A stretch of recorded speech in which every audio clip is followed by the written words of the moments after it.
तो भैया बात कुछ ऐसी है कि हमने एक फ़ाइल अभी डाउनलोड की है जो कि हमारा पैन कार्ड है, और इसमें समस्या क्या आ रही है, यहाँ पे हमारा प्रश्नवाचक चिन्ह आ रहा है। ये क्या होता है, ये डिजिटल सिग्नेचर होता है, इसको आपको वेरीफाई करना होता है अपने सिस्टम से। इस सिग्नेचर का काम इतना ही होता है कि आपने इस फाइल में कोई मॉडिफिकेशन नहीं किया है या कुछ छेड़खानी की होगी तो ये वेरीफाई नहीं होगा। अगर छेड़खानी नहीं की होगी तो ये वेरीफाई हो जाएगा ऑटोमेटिक। ठीक है, तो इसको कैसे वेरीफाई करना है, इसके लिए देखिए मैंने अभी ये फ़ाइल ओपन करी हुई है क्रोम ब्राउज़र का, सॉरी सफारी का इनबिल्ट PDF व्यूअर होता है, तो इसमें ऑप्शन नहीं रहता है इसको वेरीफाई करने का। अगर इस पर आप क्लिक करेंगे तो ये वेरीफाई नहीं होगा।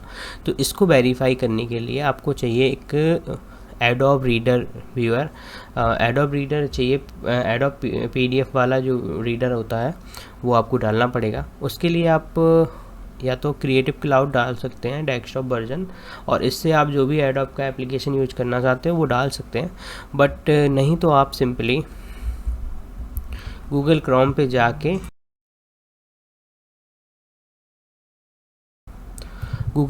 जाके यहाँ पे एडोब रीडर सर्च कीजिए, और यहाँ से आप देखिए मैं कर देता हूँ एक बार। यहाँ पे एडोब रीडर सर्च कीजिए, ये पहली लिंक आ जाती है।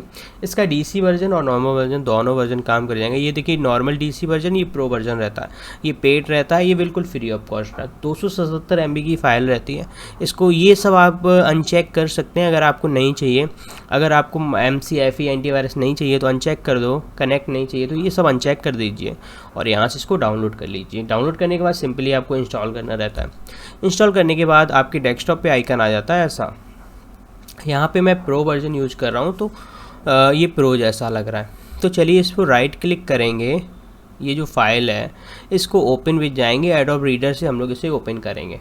ठीक है, एडोब रीडर पे जैसे ही आप इसको ओपन करते हैं फाइल को, तो आप ऊपर देख रहे होंगे the validity of document certificate is unknown, the author could not be verified.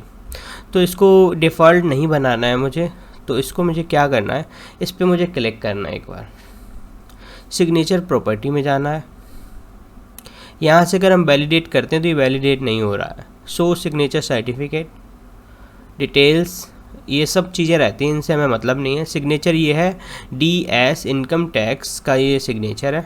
Trust पे क्लिक करके ऐड टू ट्रस्टेड सर्टिफिकेट पे ओके पे क्लिक कर देना है, और यहाँ पे ऑप्शन आ जाता है certificate use this dynamic content, embedded content और प्रिविलेज ऑपरेटिंग सिस्टम। इसको ओके करके इसको ऐड कर देना है, ओके पे क्लिक कर देना है।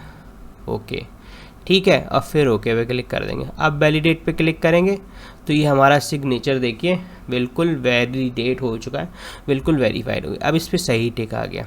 दोबारा से क्लिक करेंगे, सिग्नेचर प्रॉपर्टीज़ में जाएंगे, फिर शो सिग्नेचर सर्टिफिकेट में जाएंगे, ट्रस्ट में जाएंगे, ये देखिए सिग्नेचर डेटा मैच हो गया, ये सब ओके हो गया। Done done done. यहाँ से आप टोटल पाथ भी चेक कर सकते हैं, इसकी पॉलिसीज हर चीज़ रहती है। सिंपल सा करना था, ये आपका हो गया। अभी ऊपर सिग्नेचर पैनल आ रहा है साइड में, यहाँ से नो चेंजेस आर अलाउडेड। अगर आप इस PDF में कोई, ये ज़रूरी चीज़ें हैं, बस आपका हरा हो गया और आप इसको वीडियो को कट कर सकते हैं, बट अगर ये चीज़ आप जानना चाह रहे हैं तो ये आपके काम की चीज़ें हैं। इस सर्टिफिकेट की खासियत ये है कि अगर आप इसमें कोई चेंजेस करते हैं तो ये वेरीफाइड नहीं होगा।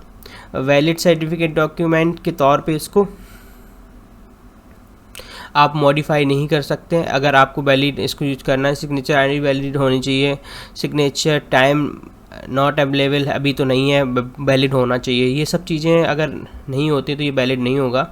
तो ये सब इसीलिए सर्टिफिकेट्स का काम होता है। तो जैसे अपने साइन होते हैं ना, नॉर्मल से सिग्नेचर हम लोग करवाते हैं, वैसे ये भी सिग्नेचर ही होते हैं, बट इनको आप वेरीफाई कर सकते हैं और ये डिजिटल होते हैं। तो thank you so much. Video ज़्यादा लंबी नहीं करनी है, पर आप इस तरीके से सिग्नेचर को वेरीफाई कर सकते हैं। अब वो चाहे आधार कार्ड का सिग्नेचर हो, चाहे वो पैन कार्ड का हो, चाहे किसी का भी हो, उसको आपको ट्रस्टेड लिस्ट में डालना पड़ेगा। उसके बाद आप वेरीफाई कर सकते हैं और आपका ये ओके हो जाएगा। Thank you.